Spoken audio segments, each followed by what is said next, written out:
நீங்க போய் கூட்டணி வச்சிருக்கீங்களே. தந்தை பெரியார் எப்படிப்பட்ட கூட்டணி அமைத்தார் தெரியுமா? 1937 ஆரம்பிச்சது இந்த இயக்கம் அந்த தமிழுக்காக. மறைமலை அடிகள் தூய சைவம் பேசியவர். தென்னாடுடைய சிவனே போட்டு எந்நாட்டோருக்கும் இறைவா என்று தினந்தோறும் பூசித்தவர். காசுப்பிள்ளை யாரும் தெரியுமா? முதல்ல தமிழ்ல நான்குராமில்ல எம்எல் படிச்ச ஒரே ஒரு ஆள், முதல் ஆள் காசுப்பிள்ளை. அவர் பெரியாருக்கு எதிர்த்தரப்பில் இருந்தார். இப்படியெல்லாம் இருந்த சைவர்களை அழைத்துக் கொண்டுதான் நீங்கள் சைவம் பேசுகிறீர்கள், நான் பகுத்தறிவு பேசுகிறேன். ஆனால் நம் இருவருக்கும் தாய்மொழி தமிழ், இந்த தமிழை காப்பாற்றுவோம் என்று 1937 35 துவங்கின இயக்கம். அந்த பாரம்பரியத்திலே வந்த நாங்கள் அண்ணாவால், கலைஞரால், பெரியாரால், அதற்கு பிறகு முத்துவேல், கருணாநிதி என்ற மனிதருக்கு பின்னால் நின்று கொண்டு நாங்கள் மொழிக்காக போராடுகிறோம். இப்படி பேசுகிற யோகிதை உங்களுக்கு அல்ல. முதலமைச்சர் அவர்களே, உங்களிடத்தில் இருக்கிற எந்த டப்பாவுக்காவது, எந்த சோபா செட் டப்பாவுக்காவது இந்த வரலாறு தெரியுமா? தெரியாது. எடுத்த எடுப்பில் நான் கேட்டுக்கொள்வதை துவக்குவதற்கு முன்பாக தமிழ்நாட்டுடைய முதலமைச்சர் பாசிசத்தை எதிர்ப்பது உண்மையாக இருந்தால் பாசாங்கு செய்யாமல், நடிக்காமல், கேமராவுக்கு முன் நிற்பதாக எண்ணிக்கொள்ளாமல் தமிழ்நாட்டுடைய உணர்வுகளை பிரதிபலிக்க வேண்டுமானால் உடனடியாக சட்டமன்றத்தை கூட்டி நீங்கள் தீர்மானம் ஏற்ற தயாரா? இல்ல. மோடிக்கு வருகிறேன். தமிழ்நாடு சட்டமன்றம் தீர்மானம் போட்டுச்சு நீட்டுக்கு. தமிழ்நாட்டை நாங்கள் நீட்டை ஏத்துக்க மாட்டோம். தமிழ்நாடு சட்டமன்றம் நீட்டை ஏத்துக்க மாட்டோம் தீர்மானம் போடுது. நாடாளுமன்றம் நீட் வேணும் தீர்மானம் போடுது. 140 கோடி மக்கள் இருக்கிற நாடாளுமன்றத்தில் எதை போடுகிறார்களோ அதில் 8 கோடி மக்கள் வாழ்கின்ற நாங்கள் ஏற்றுக்கொள்ளும் என்று சொல்லுகின்ற ஆற்றல் தமிழ்நாட்டுக்கு மட்டும்தான் உண்டு. இந்தியாவில் வேறு எந்த மாநிலத்துக்கும் இல்லை. அதற்கு காரணம் முத்துவேல், கருணாநிதி, ஸ்டாலின் என்ற மாமனிதர். இன்றைக்கு அப்படிப்பட்ட நிலையை உங்களால் எடுக்க முடியுமா? அதே மாதிரி இன்றைக்கு சமஸ்கிருத தீர்ப்பு. ஏன் சமஸ்கிருத தீர்ப்பு எதுக்கிறோம்? ஆரியம் திராவிடம் என்று பேசுகிறார்களே, 2 பண்பாடு தான் இந்தியாவில். சமஸ்கிருதத்தை அடிப்படையாக கொண்டு விந்திய மலைக்கு அப்பால் இருக்கிற அந்த வட மாநிலங்கள் சமஸ்கிருதத்துக்கு அல்லாமல், சமஸ்கிருதத்தை ஏற்றுக்கொள்ளாமல் தமிழை கொண்டிருக்கின்ற கன்னடமும், கலிதெலுங்கும், கவின் மலையாளமும், தாயே தமிழே உதிரத்தே எழுத்திருந்தே புதித்திருந்தே சொல்லுகிறோமே, இந்த மாநிலங்கள் சமஸ்கிருதத்தை ஏற்றுக்கொள்ளாது. சமஸ்கிருதம் 4 வரனை சொல்லுகிறது. தமிழ் பிறப்புக்கும் எல்லா உயிர்க்கும் சொல்லுகிறது.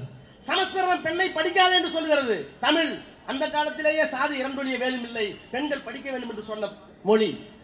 எனவே மொழியால், கலாச்சாரத்தால், பண்பாட்டால், நிலப்பரப்பியலால் நாங்கள் திராவிடர்கள் ஆறுகள் என்று இப்போதல்ல, அப்போதே நாங்கள் நிரூபித்தோம்.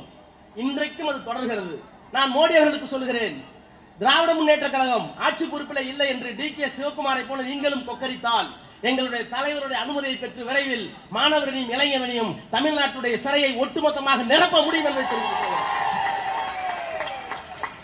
ஆளுங்கட்சியில இருக்கிற போது எங்களுக்கு இருக்கிற அடக்கம், ஆளுங்கட்சியாக இருக்கிற போது எங்களுக்கு இருக்கின்ற அமைதி, எதிர்கட்சியாக இருக்கிற போது அந்த சகிப்புத்தன்மை, அந்த அடக்கம், அமைதி இருக்குமா என்று எங்களால் சொல்ல முடியாது.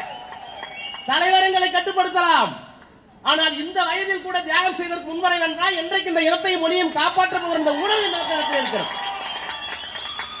எனவே இன்றைக்கு தொடக்கி வைக்கப்பட்டிருக்கிற ஆர்ப்பாட்டம் மோடி அரசாங்கத்திற்கு எதிர்ப்பான மட்டுமல்ல, அந்த மோடி அரசாங்கத்திற்கு மௌனம் காத்து முட்டு கொடுத்துக் கொண்டிருக்கிறது இந்த சோபா செட் அரசாங்கம். இந்த அரசாங்கத்துக்கு சேர்த்துதான்.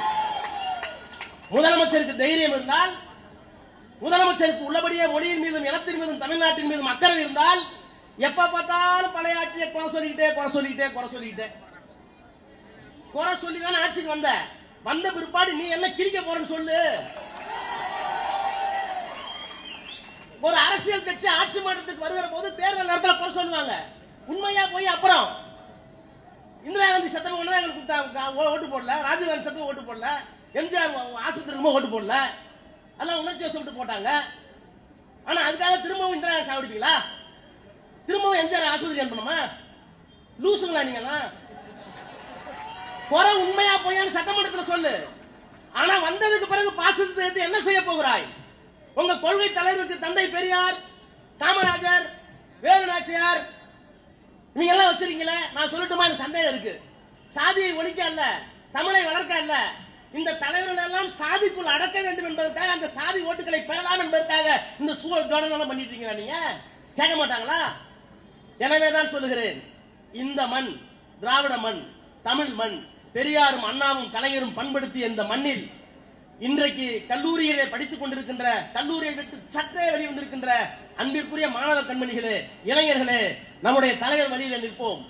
தலைவர் ஆணைக்கு கட்டுப்பட்டு விரைவில் ஒன்றிய அரசாங்கத்தை எதிர்த்து, மாநில அரசாங்கத்தை எதிர்த்து தலைவர் அனுமதித்தால் இதைவிட இன்னும் பெரிய போராட்டத்தை நாடு தழுவிய அளவில் தேவைப்பட்டால் தமிழ்நாட்டுடைய சிறையில் முழுக்க நிரம்புகின்ற அளவில் தலைவருடைய அனுமதி பெற்று நடப்பதற்கு நாம் சித்தமாக இருக்க வேண்டும் என்று சொல்லி இந்த அருமையான ஏற்பாட்டை செய்திருக்கின்ற அத்துணை மாணவர்களுடைய நிர்வாகிகளையும் தலைமை கழகத்தின் சார்பில் தலைவரின் சார்பில் உங்களை பாராட்டி வணங்கி விடைபெற்று இதை நான் தொடக்கி வைக்கின்றேன்.